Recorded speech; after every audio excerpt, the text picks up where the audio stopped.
Hi hello welcome to Suman TV. నేను మీ Roshan. 1960s 1970s నిజంగా golden era చూసిన హీరోయిన్స్ అని చెప్పుకోవచ్చు అందరూ కూడా. ఎందుకంటే వాళ్ళు ఒకసారి స్క్రీన్ మీద కనిపిస్తే హీరోని మించి ఎక్కువ ఫ్యాన్ ఫాలోయింగ్ ఉన్న హీరోయిన్స్ని చూసాం మనం ఆ రోజుల్లో. సావిత్రమ్మ కావచ్చు, అండ్ వాణిశ్రీ గారు కావచ్చు, శారద గారు కావచ్చు, రాజశ్రీ గారు కావచ్చు, ఎంతమంది గొప్ప మహా నటులు ఉన్నారు మన తెర మీద. అంటే ఇప్పుడు లేరనుకోండి, అది వేరే విషయం. బట్ అలాంటి గొప్ప మహానటుల్ని ఎంతోమందిని మీకు తెర మీదకి తీసుకొచ్చి మళ్ళీ పరిచయం చేశాం.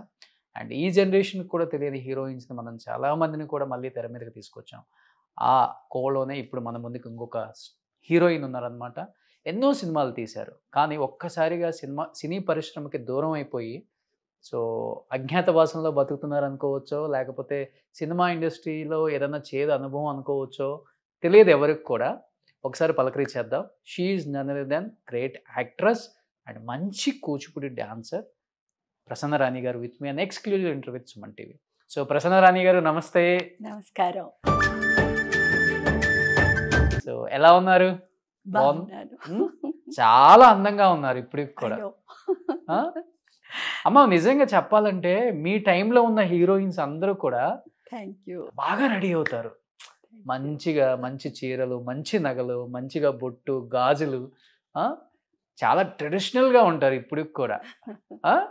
ఇది అందరికి అలవాటా, లేకపోతే ఒకళ్ళని చూసి అలవాటు చేసుకుంటూ వచ్చారా? సావిత్రమ్మని చూసి? నేను నార్మల్గా ఉంటాను, నార్మల్గా ఫుడ్ తీసుకుంటాను, నార్మల్గా ఉంటాను. ఆ దేవుడి దయ, ఐఎమ్ లైక్ దిస్. ఓకే. అందరు అడుగుతారు ఏంటి, what is secrecy of your maintenance అని అడుగుతారు. ఏం చెప్పాలో అర్థం కాదు నాకు. నార్మల్గానే ఫుడ్ తీసుకుంటాను, అందరిలాగే తింటాను, అందరిలాగే అంతా. అంటే ఇలా రెడీ అవ్వటం ఏ హీరోయిన్ చూసి అనుకున్నారు ఇలా ఉండాలి మనం? చిన్నప్పటి నుంచి అలవాటైన పద్ధతి. అంతేనా? అంతే. నిజంగా నేను చాలా మంది పాత హీరోయిన్ని ఇంటర్వ్యూ చేస్తున్నాను కదా, చాలా అందంగా రెడీ అవుతారు. అసలు ఇప్పుడున్న హీరోయిన్స్ కూడా రెడీ అవ్వరు. ఏదో వాళ్ళు ఏదో ఒక కుర్తా వేసుకుని టక్ వచ్చేస్తారు. కానీ మీ టైంలో హీరోయిన్స్ ఇంటర్వ్యూ అనగానే నిండుతనంగా కూర్చుంటారు. అందుకే ఎవర్ గ్రీన్ యాక్టర్స్ అనేది మీ అందరినీ.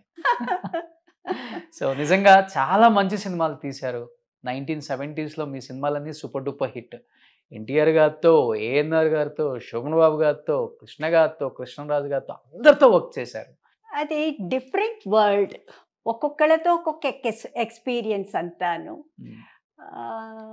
ఆల్మోస్ట్ అందరు ఫ్రెండ్లీగానే ఉండేవారు, అందరూ ఒక డాటర్లా ట్రీట్ చేసేవారు.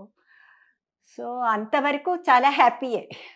అంటే ఫస్ట్లో నేను సుడిగుండాలు చేసినప్పుడు నాగేశ్వరరావు గారు ఇంట్రడ్యూస్ చేశారు. నాగేశ్వరరావు గారు, ఆదుర్తి గారు చేయించారు. అందులో సక్సెస్ అవ్వడం అది నా అదృష్టమో మరి ఏమో తెలియదు. So I could not continue my studies అనమాట. I was force to continue in movies. కొంతకాలం చేశాను. ఆ లోపల కేఎస్ ప్రకాష్ రావు గారు కామెడీ ఫీల్డ్లోకి ఎందుకు రాకూడదు, కామెడీ ఒకటి చెయ్యమ్మా అనేసి ఆయన ఎంకరేజ్ చేశారు. సో నాకు తెలియక అందులో స్టెప్ చేశాను. యాజ్ యూ నో, ఒకసారి మనకి ఒక ట్రాక్లో పడ్డాము అంటే we have to continue the same track. అదొక ట్రాక్ లాగా పడిపోతుంది. విలన్ అంటే విలనే, కామెడీ అంటే కామెడీయే, హీరో అంటే హీరోయే, అలాగా ఇదైపోతుంది. సో అన్ని ఆఫర్స్ నాకు కామెడీ రావడం మొదలుపెట్టినాయి. సో నాకు నా టెంపర్మెంట్కి I could not adjust in that field. మా ఫాదర్తో అన్నాను, daddy will go back to Hyderabad, we can't stay here అనేసి. అంటే we were not depending upon అంటే మూవీస్ అమౌంట్ మీద we were not depending on that. First నుంచి we were in very high family. మా grand father was doctor, only doctor in Rajahmundry. Rayapureddy వారి వీధి అనే వీధికే మా ఇంటి పేరు వచ్చింది, రాయపురెడ్డి వారి వీధి అని.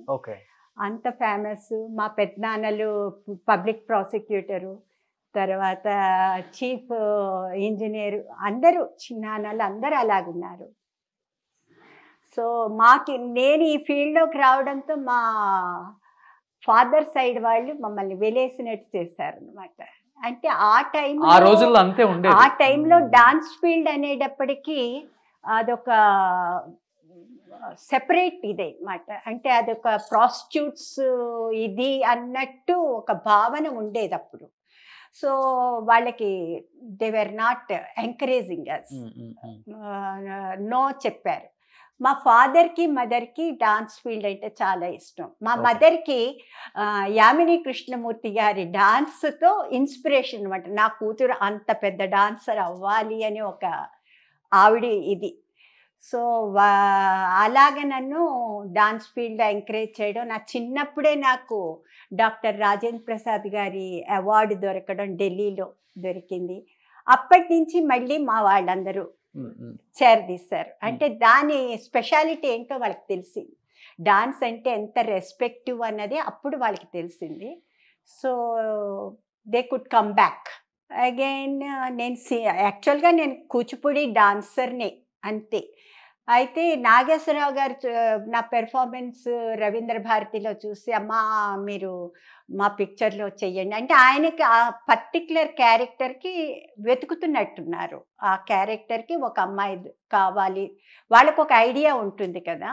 సో వాళ్ళకి నాలో ఆ క్యారెక్టర్ ఏమైనా కనిపించిందేమో తెలియదు. ఆయన మా ఫాదర్ నో అని చెప్పినా కూడా, లేదు డోంట్ సే దట్ నో అని చెప్పద్దు, ఈ ఫీల్డ్ కూడా మీరు మంచిగా ఉంటే మంచిగా ఉండొచ్చు, ఏం పర్వాలేదు, అదేం కాదని మొత్తానికి నన్ను ఒప్పించి చేయించారు.